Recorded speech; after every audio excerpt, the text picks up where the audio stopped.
and welcome everybody to the COVID-19 discussion series between historical inequalities and future challenges. Thank you so much to all of you for taking the time to consider these important topics. This is our first panel of 4, and it's entitled Systemic Injustice or Individual Blame: Why COVID-19 is Not a Democratic Pandemic. This discussion series is part of the Center of the Advancement for the Humanities programming and aims to engage the Marquette community and the wider community in reflecting about historical inequalities that make certain populations vulnerable during the COVID-19 pandemic and about the future challenges these populations might face as a result of the pandemic. For this end, the discussion series is bringing together Marquette faculty whose research focuses on the intersections of poverty, race, gender, and issues related to discrimination, labor, and health. The COVID-19 discussion series is funded in part by a grant from Wisconsin Humanities with funds from the National Endowment for the Humanities and the American Rescue Plan Act of 2021. Any views, findings, or recommendations expressed in this project do not necessarily represent those of the National Endowment for the Humanities. So with that, it's my great honor to introduce our panelists, and I will start with Grant Silva. Dr. Silva is an associate professor in the philosophy department at Marquette.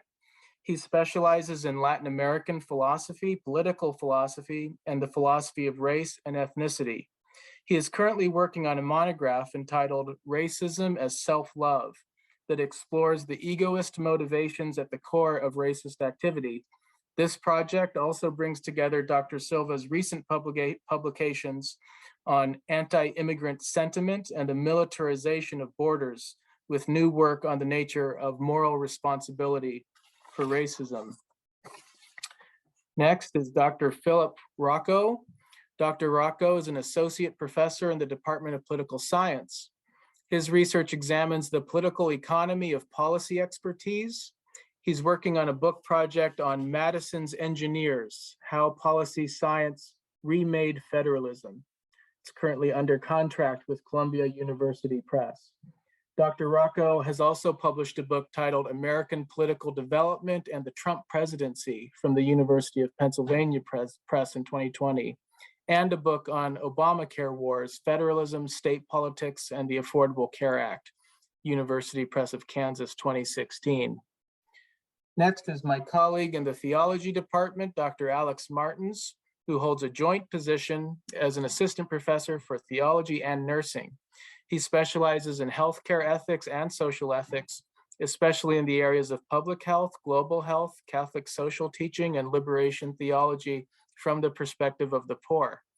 He serves on the planning committee of Catholic theological ethics in the World Church as regional coordinator for Latin American and the Caribbean, on the academic committee of the International Association of Catholic Bioethics, and is vice president of the Brazilian Society of Moral Theology. Some of his publications include COVID-19, Política e Fé, Bioética em Diálogo na Realidade Enlouquecida. You can correct my pronunciation if you need, Alex. That's the best I could do. I practiced with Jorge a few times, I promise. And also The Cry of the Poor, Liberation Ethics and Justice in Healthcare. Next is Dr. Erin Hoekstra. Dr. Hoekstra is an assistant professor in social and cultural sciences. She specializes in health and medical sociology, migration studies, social movements and social change, critical race and ethnic studies, urban sociology, public policy, and mixed and quantitative research methods. Some of her publications include The Civic Side of Diversity, Ambivalence and Belonging at the Neighborhood Level in 2019, and Decolonizing the US Healthcare System, Undocumented and Disabled After the Affordable Care Act 2017, as well as Working Conditions of Home Care Workers in Minnesota, also in 2017. And finally, it's my great pleasure to introduce tonight's moderator, Jorge Montiel, who's really responsible for drawing all of us together around this important topic and bringing this grant into being. And he's the graduate assistant at the Center for the Advancement of the Humanities, and I want to give my personal thanks to him as well as the other panelists. Jorge is a PhD candidate in philosophy and a graduate assistant, as I said, for the Center of the Advancement of the Humanities. He specializes in Latinx and Latin American philosophy, decolonial philosophy, and phenomenology. Jorge's publications include Aztec Metaphysics, 2 Interpretations of an Evanescent World in 2019, as well as The Social and Political Philosophy of Jorge Portilla, a critical review essay that was this year in 2022. Jorge's dissertation offers a phenomenological analysis of the mid-20th century Latin American liberation project called Mestizaje.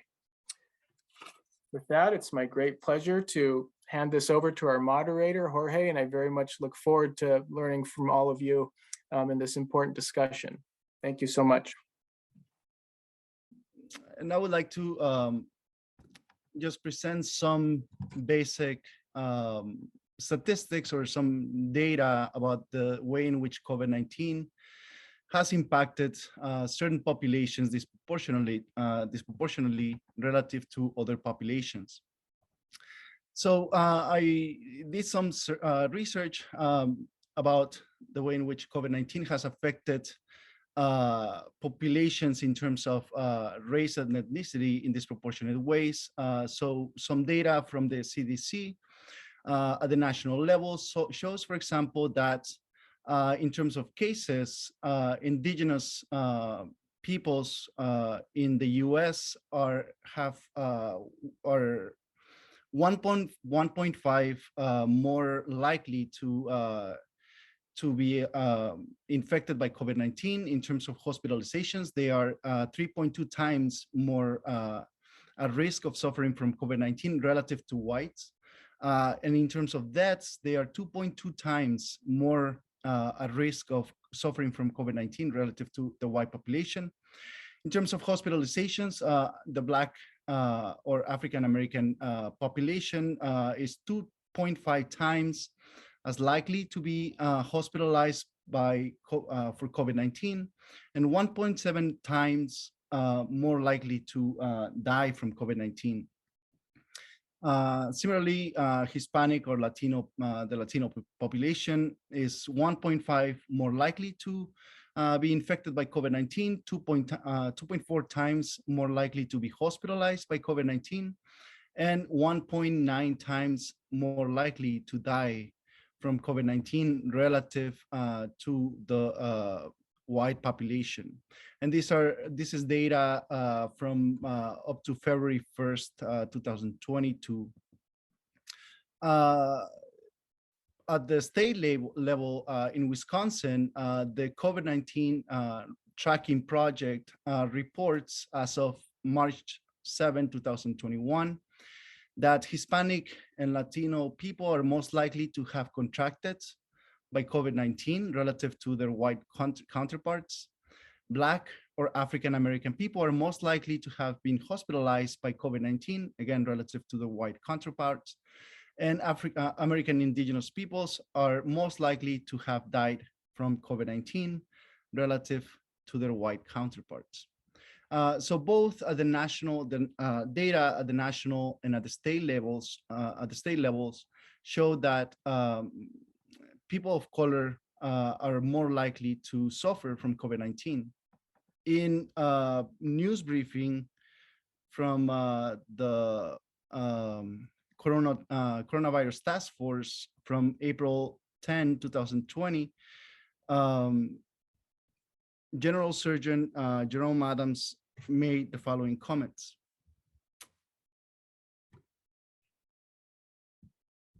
The Vice President and the CDC Director laid out today: data collection, targeted outreach to communities of color, and increasing financial, employment, education, housing, social, and health supports so that everybody has an equal chance to be healthy.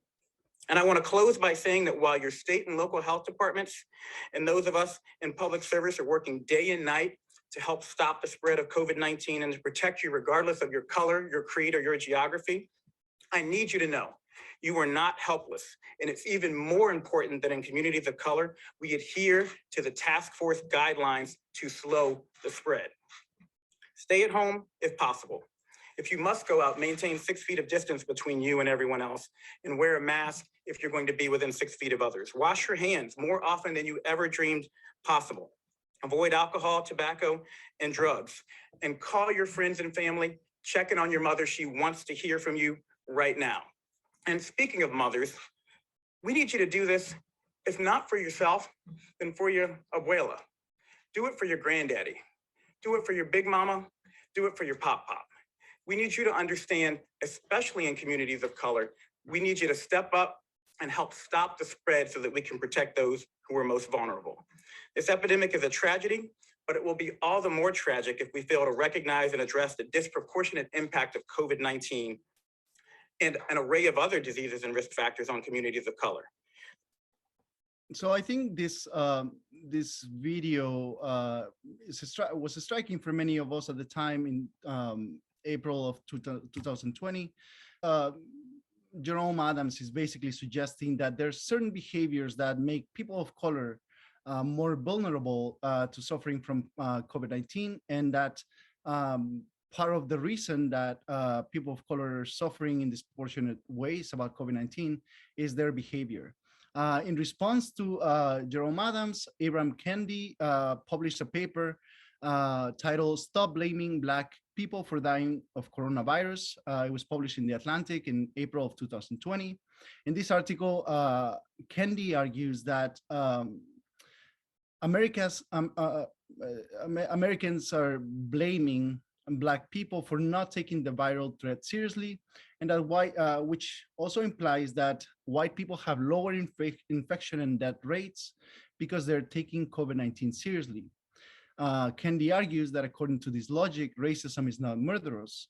Black people are killing themselves. To be Black in America, he says, is to be suicidal. Black people are to blame for showing up in so many morgues across the godforsaken land.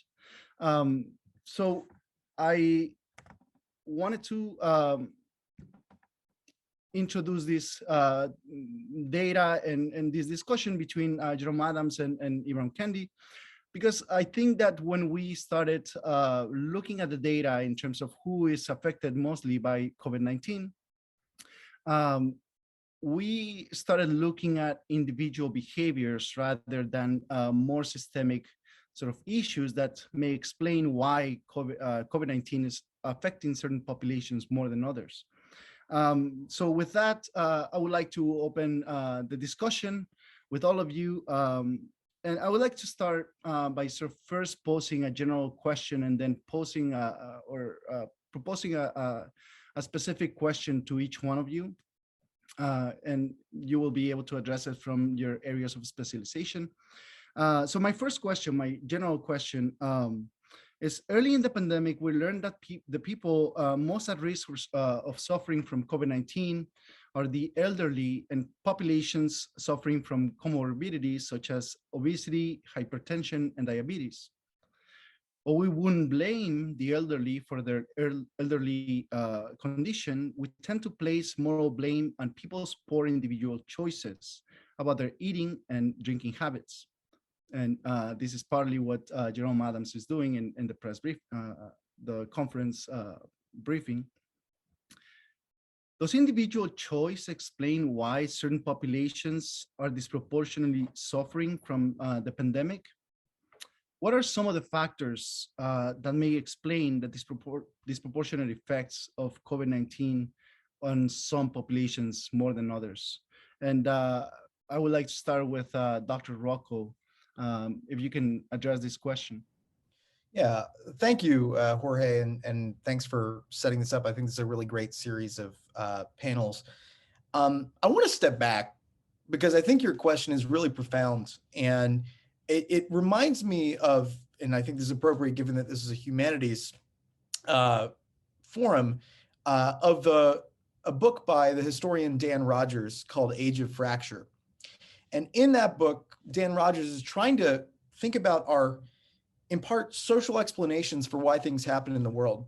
And he marks this huge change in the rhetoric of sort of explaining social phenomena in the 1980s, in which we gradually lose, intellectuals, op-ed writers, politicians, lose their ability to talk about social and economic phenomena in anything but individual terms.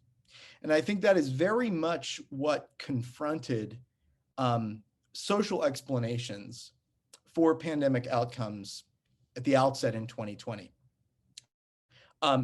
The idea that individuals are responsible for the outcomes in COVID-19 is really belied by the data on international comparisons. So, for example, the first thing that you might note in looking at comparative mortality statistics is that the most at risk you would expect to be in the 65 and over population. But on that metric alone, the US far outpaces its peers among wealthy democracies. You can look at a country with a very large over 65 population, Japan, has far lower mortality rates among that population. And that is true regardless of sort of what age adjustment you decide to make in the data.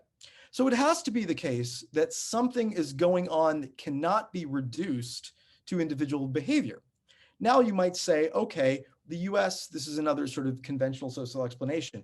The US is just much unhealthier than those other societies. We eat worse food, we don't exercise enough. None of those social explanations really make a lot of sense when you begin lining up country to country. And that international comparison is very useful.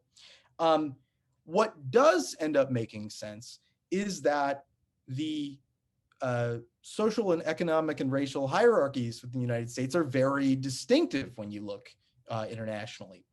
I think it's very interesting, for example, that during Omicron, the US still outpaces its peer countries in terms of death, mortality from the disease.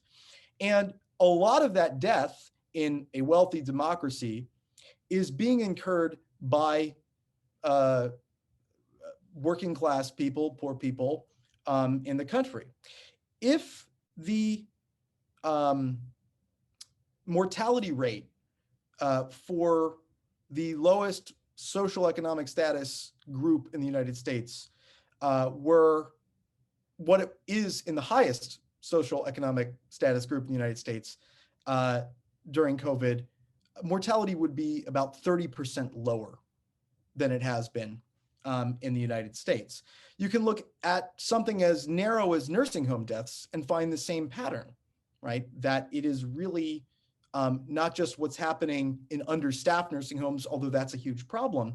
It's also the fact that a variety of social and economic and structural factors really explain the variation that we see among nursing homes in lower income communities where there has been historical lack of access to healthcare, where there are gaps and disparities in terms of the quality of housing. And I think the other important piece of data to look at is the variation in mortality and severe disease by occupation status. Like one thing that we know from very early on in the pandemic is that people in the food and agriculture sector, disproportionately poor, disproportionately non-white, are at higher risk of death. So the challenge, though, is in any sort of complex phenomenon like this, complexity ends up being sort of the enemy of rhetorical gestures that, in the face of complexity, the sort of American commentariat falls back on whatever its pre-existing sort of beliefs about the state of the world is. COVID has really laid waste to this idea that health is individual.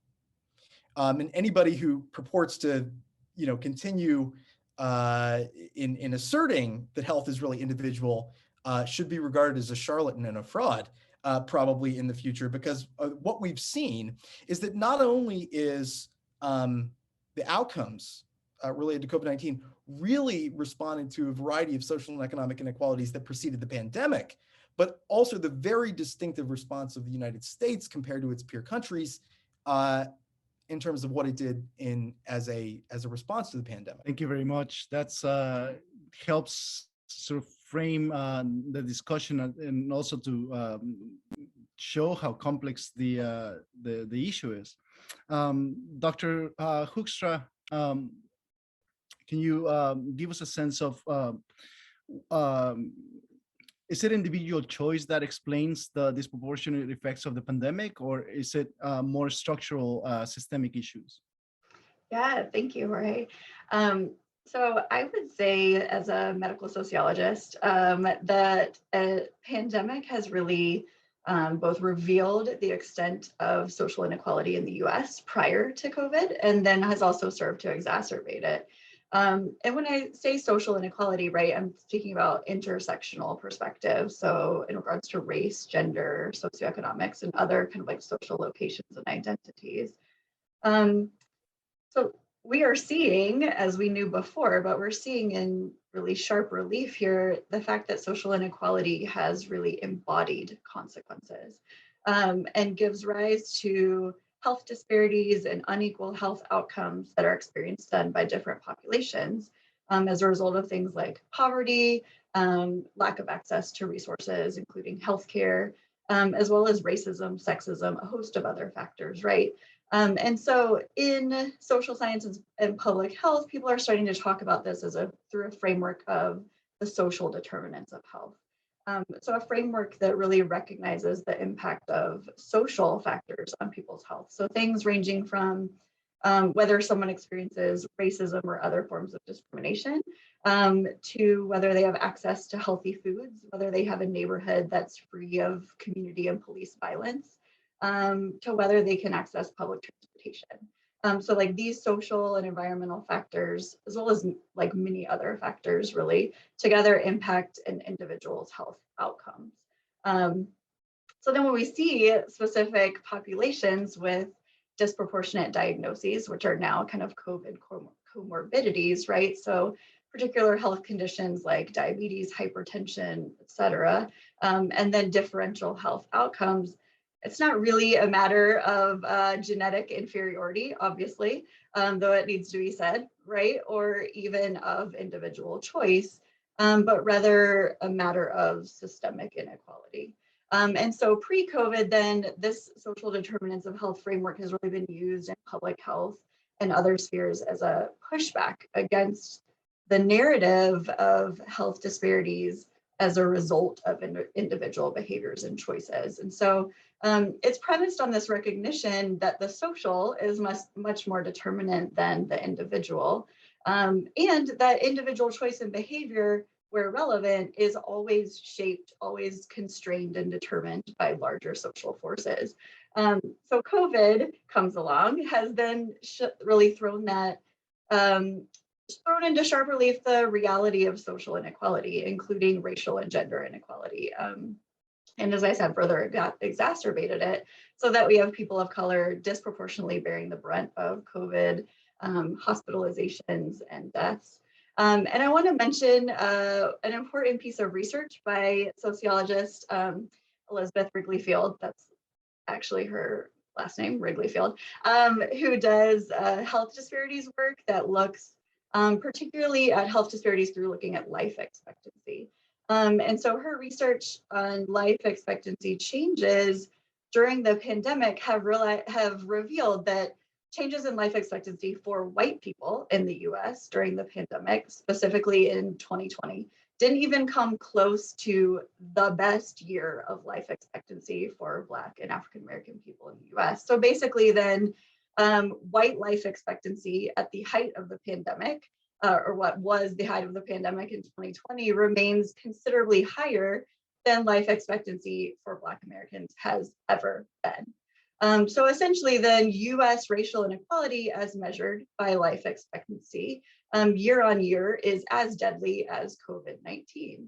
And so we think of the resources poured into the pandemic, and there's an argument to be made for resources also being directed towards addressing racial inequality in the US. So I raise this because things have been additionally exacerbated into the pandemic, but it certainly emphasizes this really longer range historical and systemic injustice that's at the heart of health disparities in the US. And so I also want to add that if health disparities as a result of COVID are a result of individual choice, then the solution necessitates a change in individual behavior. However, if the result of disparities during COVID are a result of systemic injustice, then that demands a response that's a collective response that addresses and creates systemic change. So I think there's an additional reason why it's framed as an individual choice or individual behavior, because we have obviously not really had a collective response that addresses some of these systemic and structural issues. Thanks so much. Dr. Martins, individual behavior or systemic inequality? Thank you, Jorge. I just want to, because my area, I work with ethics, make a difference in two levels, what you call the clinical level and the population or public health level, in terms of ethics and strategies for healthcare. In the clinical level, when I have a patient in front of me, regardless who they are, we should work what's the best for the patient, the best interest for the patients, promote education, see if they have any kind of behavior that is increasing the vulnerability of this person for anything. I'm not talking specific about COVID, but in no sense we can blame the person for being a victim of a disease that could be preventable. In the sense, even individual behavior, when we work with individual patient at the bedside of a hospital or the clinic, we have to consider people make choices based on the context they live, the reality they are, and the resources they have available for them. And that takes a lot limited people, if they don't have enough resources, if they don't have certain good living and working conditions. So the choices is not necessarily an autonomous choice. Autonomy is a huge ethical principle in medical ethics in the United States, but it would be questioned because how I am autonomous to make this if I don't have the resources that allowed me to make that choice. That the lack of resources or the way they structure plays in my life, the any kind of structure, they push me to make a choice that if I had a different condition, I would not make it.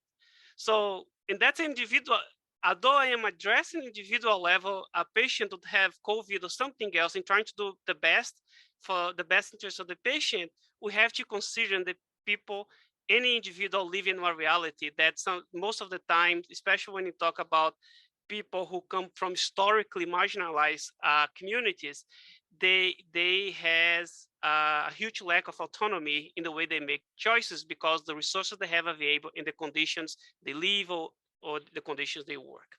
The second level is the level of population health.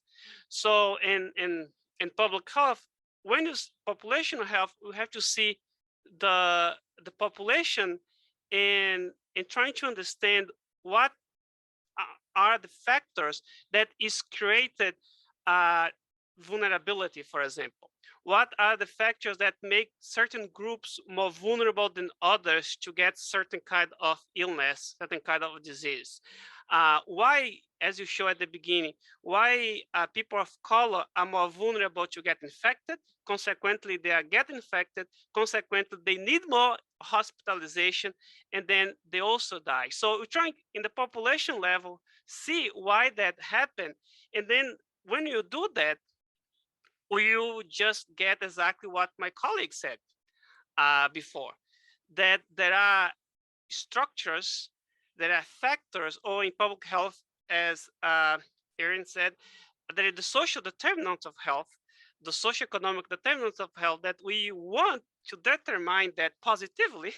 So you want the social conditions you live help you, give you conditions to live in the best way in terms of health and well-being, but people, unfortunately, they are more vulnerable if they live under certain conditions that the social determinants of health are leading them to become more vulnerable. So in that sense, is extremely, I would say, as a theologian as well, extremely evil. Actually, we say that like a person who I said before don't have autonomy because the conditions they live don't allow them to make the best choices, not because that person don't want, but because it's impossible. And you're just on the top of that vulnerability, and then the disease or whatever they have, we already put like a moral blame. That it's evil and is extremely evil. And also you somehow excuse authorities from do the work. And I think Rocco point for that, Dr. Rocco. You excuse authority from actually, it's better for me going public like the video you show and say, hey, people, change their behavior. I can't do anything for you as a political leader or a person who has some power to make the structure. So I will make that, as I did the difference in the two levels, and even in the individual level, when I am with the patients with me, provide the clinic, I have to consider the context and the reality, because that matters in people's way to live and choices. And sometimes people, or I'll say historically marginalized groups, they have very little autonomy in the choices they make because the social and economic factors that restrain the decision-making power. Interesting, thank you. So you're now bringing us to moral issues, talking about evil and autonomy. Dr. Silva, you work on some of these issues. What is your perspective? Individual blame or systemic injustice? Yeah, I appreciate the pedagogical and rhetorical dimensions of this particular question. But at the same time, the question is in some ways, it presents us with a false dichotomy, right? Where it's either the structural or systemic or the individual. When human action and human decision, it doesn't take place upon a blank slate, right? Human actions and our decisions, the individual choices we make, take place in specific social historical context and within historical frameworks, right? And so to think about, and this is just reiterating what my colleagues have said, whether the emphasis should be upon the individual or the structural, is to really miss the way in which those are interrelated in complex ways that require a great deal of caution and nuance when we're working through them. And so in thinking about the COVID-19 pandemic, as a philosopher of race, as someone that works on racism, both at the individual and the structural level, what you see is really the pandemic exacerbated longstanding forms of racial and ethnic and gender and sexual inequalities within the United States and within communities across the globe, right? It's not like the pandemic itself took place on a blank slate. It took place in light of extant forms of inequality that have been plaguing our society. And so you see how these were just really, made worse because of the disinvestment in the public, the disinvestment in the social that you see coming down from different policy and decision makers in our government. And so we have to, in a sense, be attentive to those long-standing inequalities, those inequalities that are already in place, in thinking about these things. And I'll say a little bit more about this later, but I even think to touch on the idea of comparing the social and the natural, right? Because oftentimes we want to think of the comorbidities that might predispose someone to suffering from COVID-19. We like to think of those as grounded in nature, as connected to someone's biology or their genes, but we mistake how epigenetics, right, or an assortment of form of environmental related causes can impact one's health in ways that actually do more work than, say, genetic predisposition. And so I think there's a lot to be said about this, and I think we're going to get into the details of it more. So maybe I'll just leave it there. Thank you. It's really interesting. All the perspectives you're all offering, really interesting. It's making me sort of think that when we sort of evade the question of the way, where did the pandemic find us, or where did we find ourselves when the pandemic arrived? When we evade this question, we tend to shift the explanatory focus to something like individual choice, and then, we don't have to take responsibility for the evil that, some of the social conditions, the evil effects that some of the social conditions have on people. Now, I would like to sort of deepen a little bit on these questions by asking you a more focused question from the perspective of your research. So let me start with Dr. Rocco. You have written on healthcare policy during the Obama administration, and also about the during the Trump administration. Can you give us a sense of what was the state of the U.S. healthcare system when at the federal, state, and local levels when the pandemic arrived, and how the way in which the healthcare system was when the pandemic arrived might help explaining some of the disparities that we see during the pandemic? Okay, you asked me, Jorge, a question about a system, and a system that might not even deserve the term system. But when anybody asks me a question about a system, we get into complexity. So I want to give you a really concrete cross section. And I want you to think about something that you really don't want to happen during a pandemic. You really, during a pandemic, do not want healthcare workers, especially those who are at risk of severe disease, to have to go to work and to be exposed to the virus. It's something I think we can all agree we don't want to happen. I want to give you a few statistics about how that works in the United States. 13.79 million healthcare workers that have patient contact on a regular basis. Of that 13.79, about 3.67 have chronic healthcare conditions that would put them at risk of severe disease during the pandemic. Of those, 600,000 live below the poverty line. And one thing that we know is that people who are, regardless of the form of work, including healthcare work, living at the poverty line, staying home from work is often not an option, right? Far more likely to go to work when they're sick. Of those folks, 200,000 don't have health insurance. And I think it's also worth noting that when Congress responded to the pandemic with a sort of emergency paid sick leave program, it exempted employers with above 499 employees, which excludes about 74% of the hospital and healthcare workforce. That's a cross section of how the US healthcare system as such was predisposed to the pandemic. And I think that just gives you a sense, but let me give you, I think of the system as such as sort of composed of 5 parts, and I'll talk about each of them. The first is public health as such.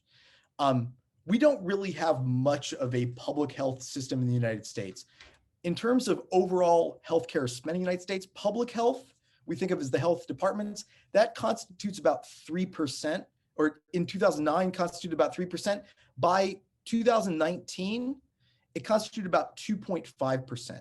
It's really interesting given that the Johns Hopkins Pandemic Readiness Index listed the United States as #1 in pandemic preparedness prior to COVID-19, given that we spend overall about 2.5% of overall healthcare spending on public health, but I digress. Now, let me give you a sense of what the public health system looked like in one city. Cincinnati, in April of 2020, beginning of the pandemic, Cincinnati had already taken a huge hit to public health. Ohio spends, I think, about $13 per person on public health per year. It's one of the lowest for states in terms of public health spending per capita. State revenue sharing to the city had fallen over the years. And in April of 2020, beginning of the pandemic, Cincinnati furloughed 97 full-time public health employees and 3 part-time employees. It decimated their core of their public health department. So you have to think about, what does it mean that a local health department was that much gutted at the beginning of the pandemic, right? What does that tell you about the broader public health system? Now, let me move on to the second component, because public health in the United States really piggybacks on individual medicine, right? The system of hospitals, healthcare facilities around the country. One thing we know is that system is really driven by a hunger for revenues. So there are a lot of places in this country which simply do not have public healthcare capacity. We have lower beds per capita, hospital beds per capita in many places than many countries do. But that system itself came under strain in part because of huge workforce gaps around the country. So there's really limited ability to respond.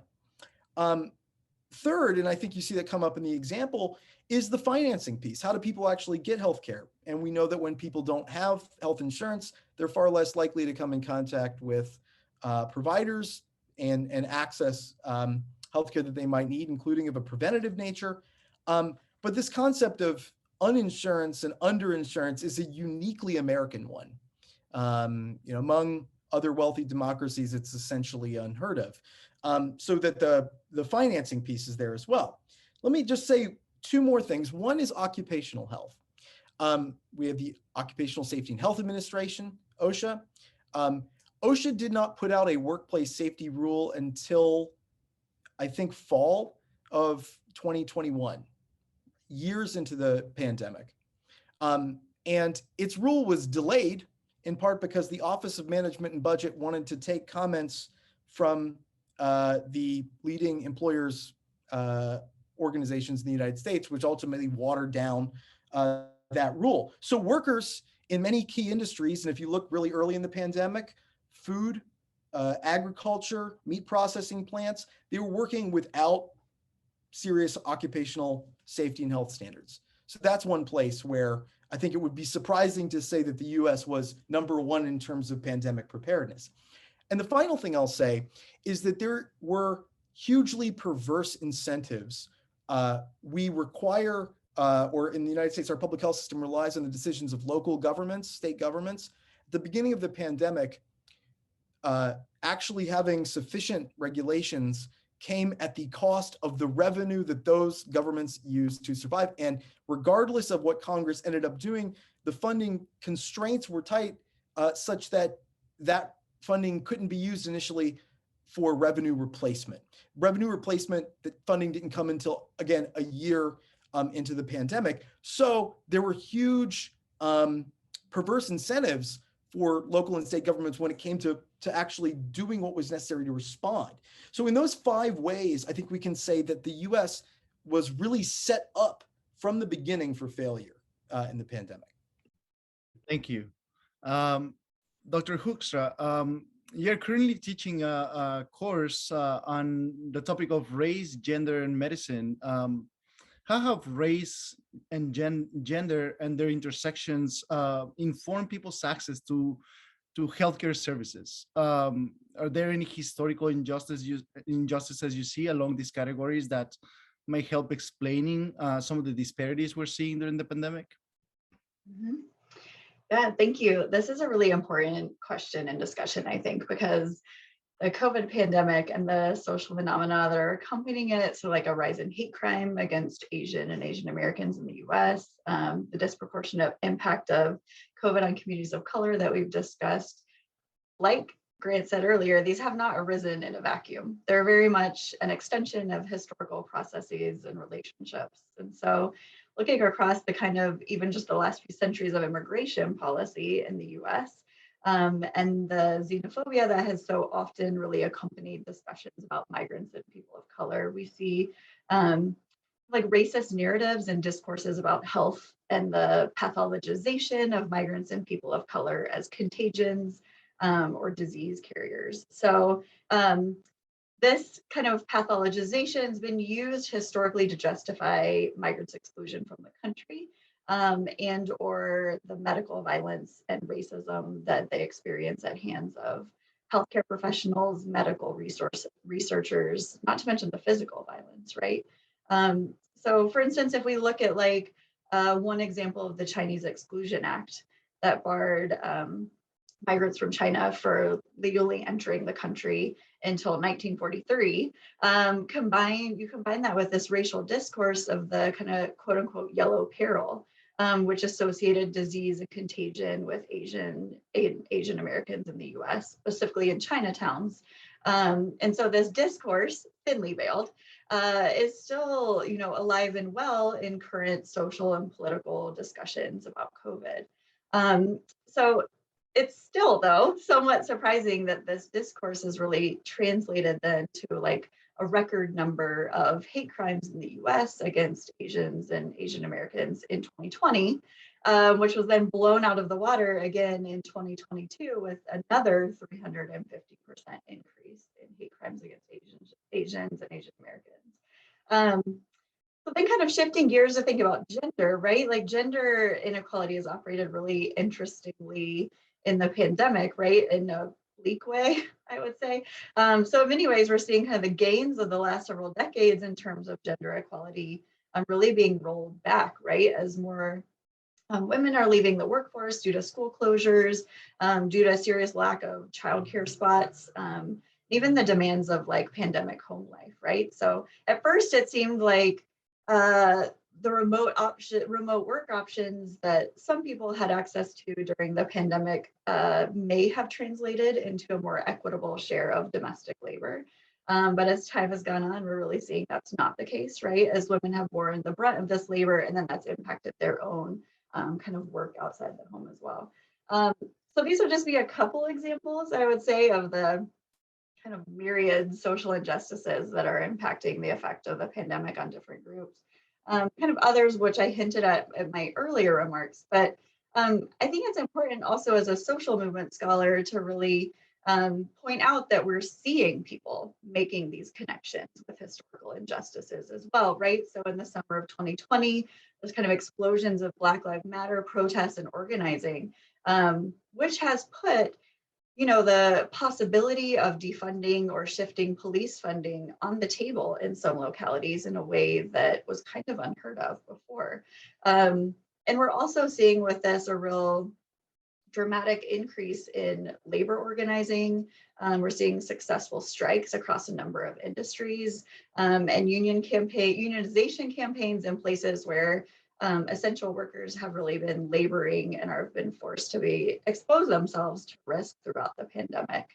And so I think when you're thinking about like health and healthcare access, it's important to think right about these historical injustices hand in hand, because they are affecting so much in real time. It's not even historical, right? We're living through it, the impact of these legacies right now. Thank you. Dr. Martins, your work focuses on the intersections of poverty and healthcare.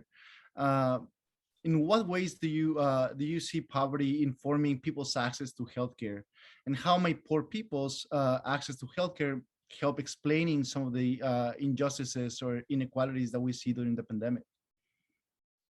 Thank you. Well, the answer for that actually it's very simple. People in poverty don't have access to healthcare. And they are also more vulnerable to get ill. I like to say it's a vicious cycle. Poverty make you vulnerable to get ill. You get ill, you don't have access to healthcare, or you have access to like a very precarious assistance, medical assistance, that lead you to get more sick, more poor, in many cases lead you to premature death. So it then close the cycle. Start with poverty, ends with poverty and premature death. There is a colleague of mine that we work together in our organization, Partner Health in Haiti, and he is very inspired in the preferential option for the poor in the Catholic social teaching. And he used to say the first group who did the preferential option for the poor was the virus and bacteria. They are almost preferential go to the poor because they're living in very vulnerable context. And Jorge, my work is more focused in other countries than the United States, like more in global health. And I'll give you some example how that happened. People in Haiti, a country that I served for many years and things, and when you have the outbreak of cholera, it's kind of very interesting. Sometimes I talk about cholera disease in the United States. Some physicians just know by name, but they have no idea how to treat that. Because it's not a problem here. I don't know, but I don't think United States, at least in the modern era, has any issue of with cholera in decades. People medical training and nursing training don't know that beyond the existence of the disease. Cholera is transmittable by what? By the water. You drink a water that is contaminated and then you get cholera. Usually that water came from people get water with no treatment, where also is the water usually a polluted river where people are doing the poo and pee, especially with when they put with the poop that is contaminated, the water came, put in the river, contaminate the river, we drink that water, then you have cholera. A person who have that vulnerability is a poor who live in very low living conditions. That is the only choice is to drink that polluted water. And then they get cholera, and then they don't have treatment. There you die. The same thing for many other diseases.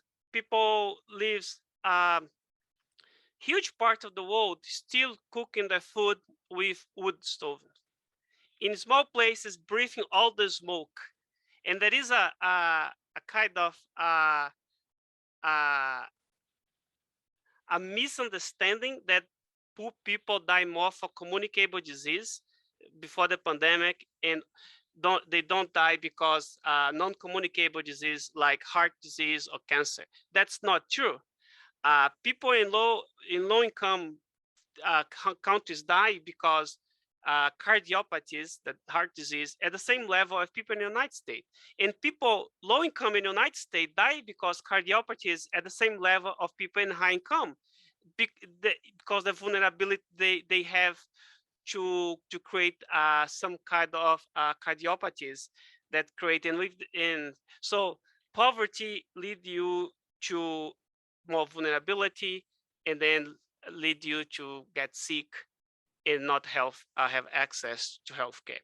And to end, I just want to add something in terms of a global view of global economy.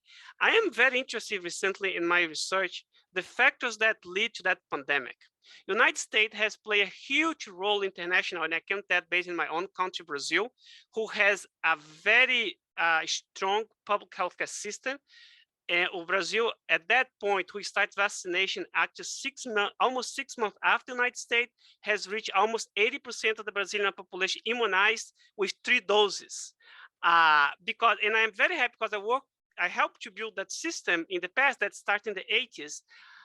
Even with a president that is an anti-vax, is anti-pandemic and everything, but the system works regardless of the president. The structure exists that.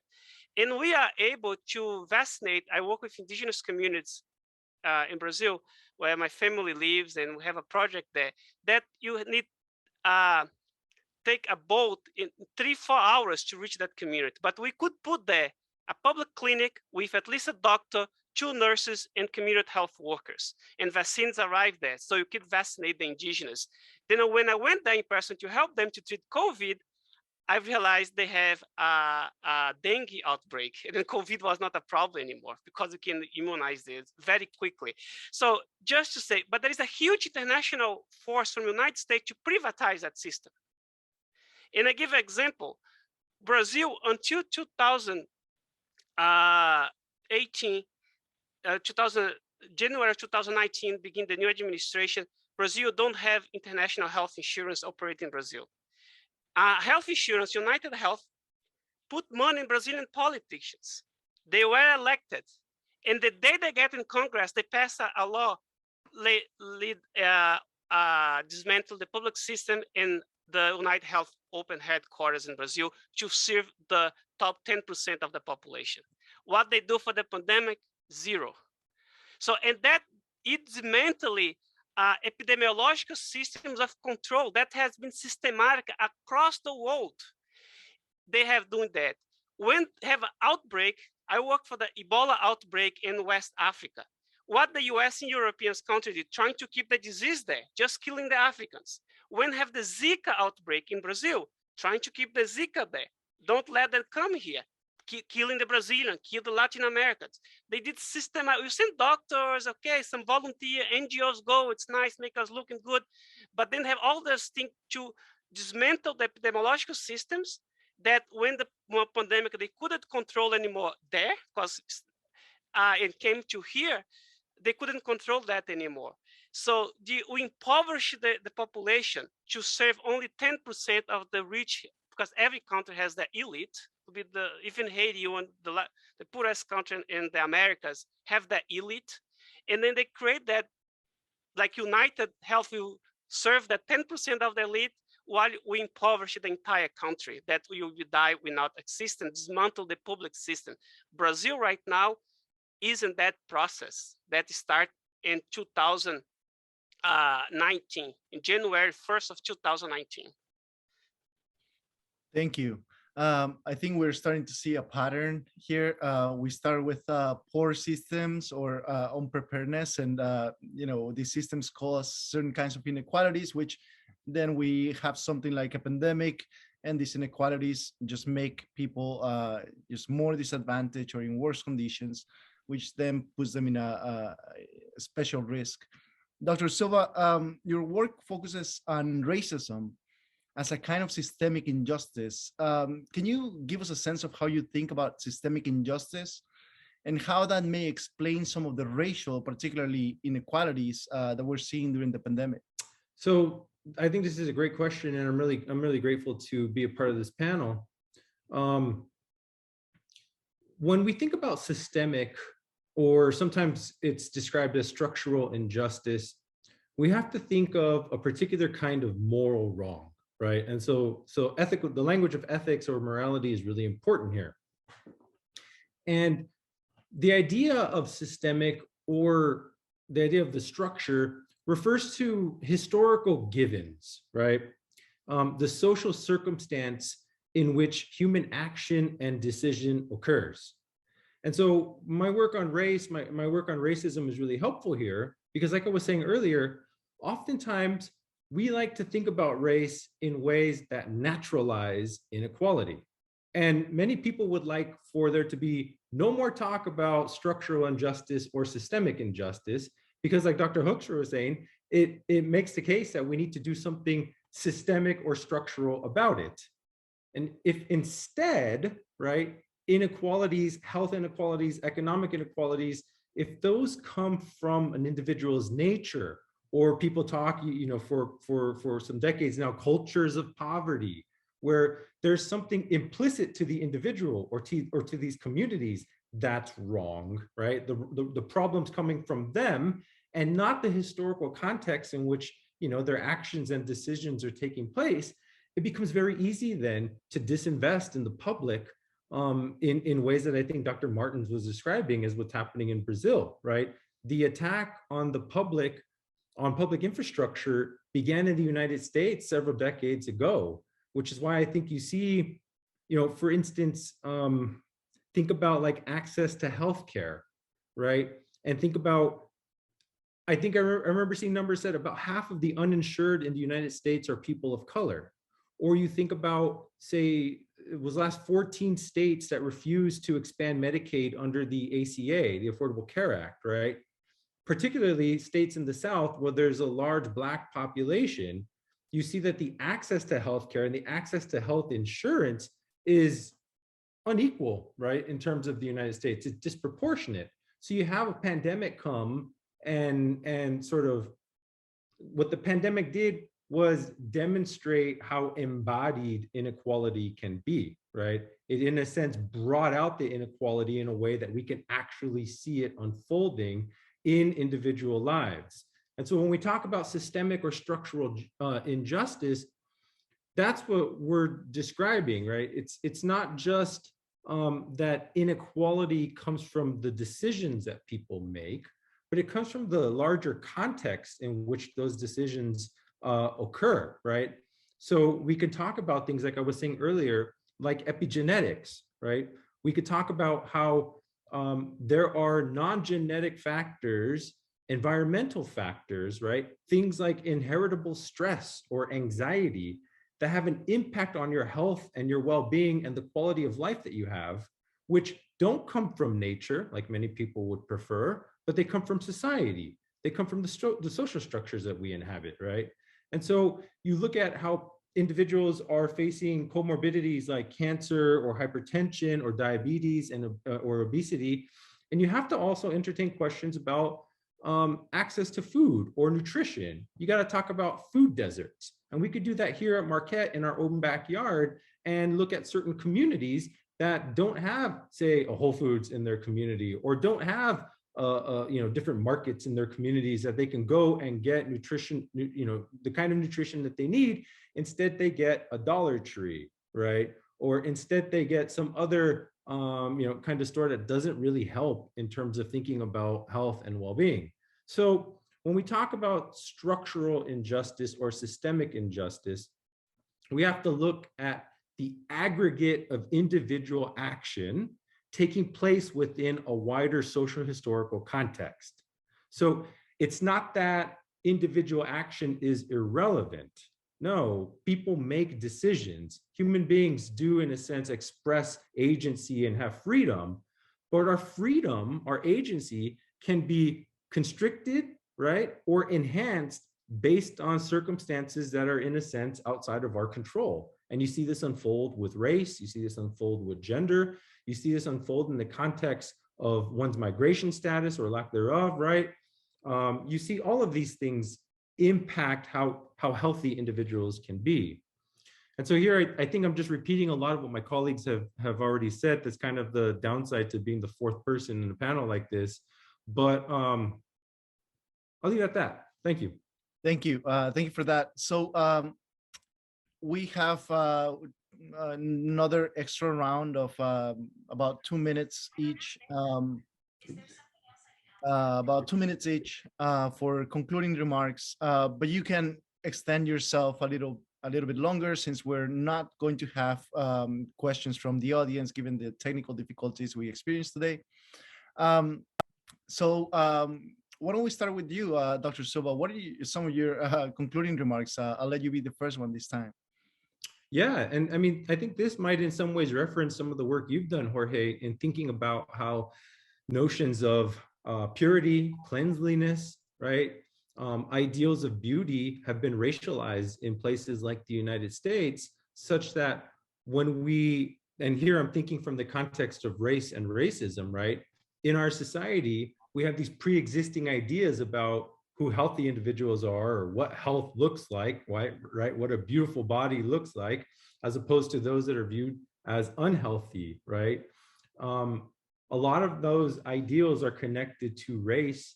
A lot of those ideals are connected to the intersection of race and gender. And so you think about things like mask wearing and who needs to wear a mask as opposed to others that don't need a mask, right? Who's the problem? And I think a lot of this connects to the kind of rise in hate crimes that Dr. Hoekstra was talking about a few minutes ago, right? We start to see not just how structural inequalities connected to race unfold in the pandemic, but how our racial biases, our prejudices, and our understanding of cleanliness, in a sense, impacts our understanding of who's a problem or what's a problem, and to what extent do I need to protect others, or whether I can just, be myself. And I know that you've published on this in an article that needs to be translated into English. And so that might be another point, I think, for you to join this conversation, Jorge. Yeah, so well, if I can say something about this, thank you for bringing this up. One of the things that I was thinking during the first months, or the worst months of the pandemic, is how it's sort of what Dr. Martins was talking about, how sort of how we stigmatize almost people given the way in which certain conditions make them more vulnerable to certain diseases, right? And so we engage in a sort of almost vicious circle in which social inequalities make people more vulnerable, but also we stigmatize them, and that makes them even more vulnerable, and we discriminate against them, which also impacts their access to the very social systems that will otherwise not have made them vulnerable to social inequality. But Dr. Martins, any concluding remarks for today? Oh, yes. First of all, I want the title. You can give me later the title of your article. If it's in Spanish, I think I can read. So I will tell you two anecdotes, two stories as my final remark. One is Paulo Freire, a Brazilian intellectual philosopher. When he was in exile because he was forced to leave the country during the dictatorship in Brazil in this, starting in 64, left in 65. He went to Chile, and then Pinochet kicked him out from Chile. And then he was invited by Harvard to spend a time in Harvard during the exile. And then while he was here in the United States, he went to give a talk at San Francisco. And then he decided to leave and walk on the street, Paulo Freire. And then he saw two homeless people at the street of San Francisco. And then he has his personality, he started to engage with these people, just sit on the floor, start to talk to them. And then they feel something was different from the Brazilians homeless people. And because he asked them, why do you think you are poor? And they answer something like, oh, it's our fault. Unfortunately, the country's there. We love America. It's the best country of the world, have land of opportunity, but we didn't do the homework, something like this. I don't know exactly the word. And that stuck in Paulo Freire's mind. So how bad is when the victim also feel the blame of themselves for their own disaster, for their own situation of poverty. And then the second story is I was in Haiti serving the population there in a hostel in Mibale. And then we have a discussion between physicians and nurses about our patients, like that patients like outside, not the inpatients. So people will come to the hospital, they have cardiac disease, that was that situation, and then they get the treatment, and then they had to keep taking the medication. They go home, and then like when the medication ends, they have to come back to get more medication and be reevaluated. The thing is, they are not coming back. Most of them were not coming back. And then you have a meeting to try to discuss what's going on, because they're not coming back, and then later they will come back very sick, and then they need inpatient, and the hospital was overwhelmed. So keep the treatment was the best thing possible to keep them healthy and make the hospital working better for all those who actually need inpatient care. So the first thing, the physicians, most of them Americans, volunteers there, they are very mad, they are pissed with the patients, because they said that people is so unthankful. I remember a physician raised his voice to say that. We are giving them my work for free, we're giving them all treatment for free, we give them all the medication for free, and they cannot even coming back to get another set of pills of prescription to keep controlling the blood pressure, and then they get real sick and come back like a ER, and then our ER is overflowed, and then the people. And then I remember the only Haitian person in the room said, "Hey, doc, do you know where those people live? Have you been there?" And I said, "No, that's not. I am a doc here in the hospital. That's not my business. You know, I treated. They should come. They have a date. They schedule." And then I said, "How about we go in a community?" And people, of course, didn't like much, but then end up they accepted to come. So we have a task force and went to a community, and then they saw why they're not coming.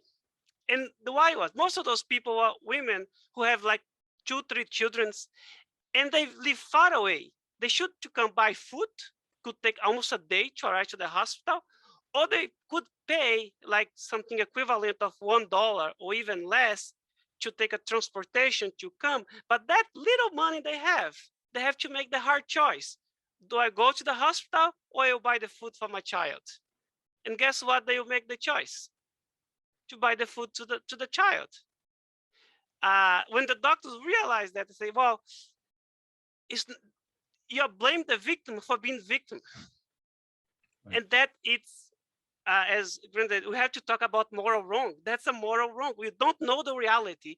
You refuse to know the reality. You think you know everything because you have a degree from Harvard Medical School, but you refuse to see people, to know their reality, their context around. It's like you make those people think they are the problem because they have to give milk to their child and they can come back to get the blood pressure pill from you.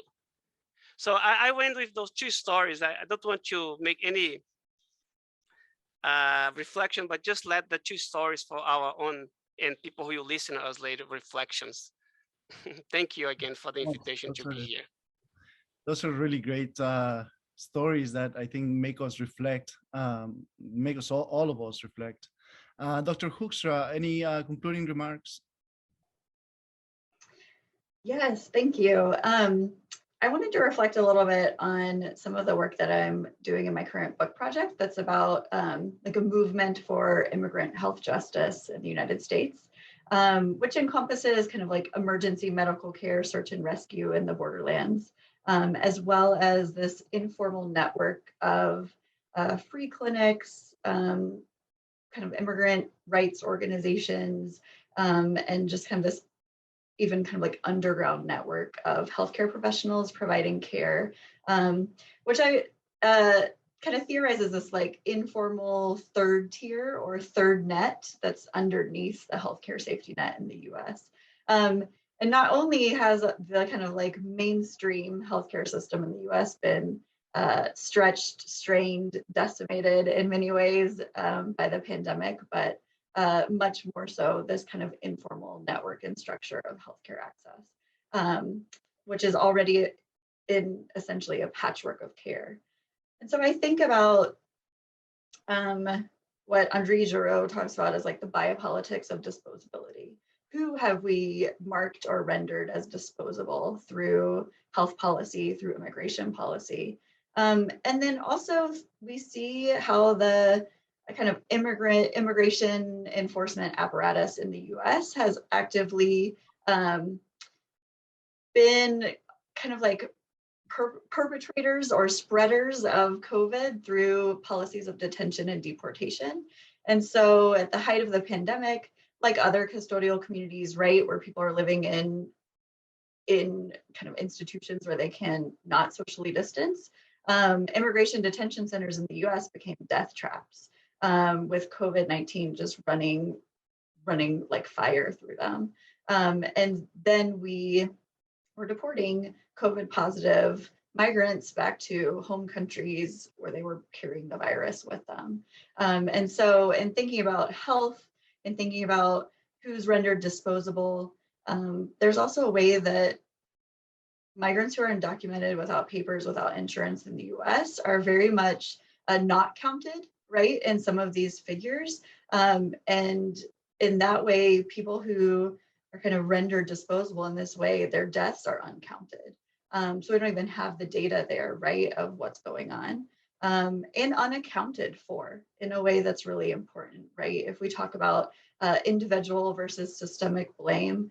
There is no accounting for the way the kind of structural violence and the medical violence of the confluences of health and immigration policy in the U.S. That is really interesting that you are bringing immigration into the discussion. Especially, I was listening in the news this morning that Biden has deported more migrants than the Obama and the Trump administration. And so, this policy is, as you were mentioning, exacerbating the way in which people who are deemed disposable become more vulnerable to the pandemic. Thank you so much. Dr. Rocco, any concluding remarks? Yeah, I want to first thank you for the invitation, but I also want to be very clear about, I think, how people should read this set of panels. One might get the mistaken impression that these panels are somehow a post-mortem on the pandemic. The pandemic is not over. Over 3,500 deaths from COVID-19 were recorded in the United States today. But you might be forgiven for not recognizing that fact, because if you read the paper of record, the New York Times, those deaths are not really recorded in that way.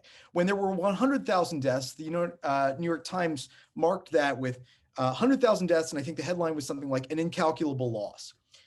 When we hit 900,000 deaths in the United States from COVID, the headline was something like, well, first of all, it wasn't top of the fold. The paper was below the fold, and it said something like, as US nears 900,000 deaths, many more Americans move on, or something along those lines. And I think it's worth kind of taking stock of that. I think just as I think Dr. Silva said earlier, pandemics don't happen on a blank slate. Pandemics are sort of like reagents in chemistry. They provoke changes that allow you to see what the underlying society is really like. That's what an emergency does, among other things. So we had this chance to stare directly in the face of many of the systemic flaws in our society. And the question we might want to be asking ourselves right now is kind of like, what do we make of that? And I think that one of the challenges is that for a lot of people, I think you can clearly see governments at different levels in the United States seem to have done a lot. There's been a huge fiscal response to a variety of these things. It seems like people have had to change their lives in huge ways. But then the question is, why are things still so bad? And I think it's worth considering the extent to which the policies of government and rhetoric from governing officials and political elites has really attempted to end the emergency before the emergency that we are all experiencing is over. Most of the emergency programs, including things like rental assistance, eviction protection, that were enacted during the pandemic are over. They're done. Extended unemployment is done. Emergency paid sick leave is done. And we've not moved to make any of those things permanent or more flexible or capable of responding when conditions worsen. We have not become yet a pandemic-ready society in any meaningful sense. And the narrative among the people who are quoted most frequently in most major publications about the pandemic are at this point saying that it is time to move on. Dr. Lena Wen, for example, has sort of repeatedly said that, now simply because the vaccine exists, that any sort of collective responsibility that we had to one another is now over, and that what remains is only an individual choice. And I think it's worth remembering that pandemics don't merely end when we reach endemicity. They end as a sociological phenomenon when social and political elites decide that they no longer wish to have those emergency protections. Now, obviously, nobody wants the pandemic emergency to last forever, but there is still a massive amount of death happening every single day. And I would be remiss if I didn't acknowledge that we are being asked to ignore it. And that's sort of why I think panels like this are important, not merely so that like academics can talk at one another, but also so that we can register as a narrative the fact that this is ongoing, this has happened, and there are people who need to be held to account, and there are societal institutions that we need to change. We poured a lot of money on a system that was broken, and it's unsurprising to me that that didn't really work. So with that, I'll just say thank you for setting this up, Jorge, and it's really, I've learned a lot from my colleagues this evening. Thank you so much. This has been such a thought-provoking conversation. So many different points of view, many different things to consider. And yeah, you're right, Dr. Rocco. It's not like the pandemic has ended, and it's not like we have moved on from it and we're just reflecting on the past. We are reflecting, we're looking at ourselves in the mirror, like you said. So I want to thank you all so much for being here, for taking the time, and for sharing your reflections on the pandemic. Thank you.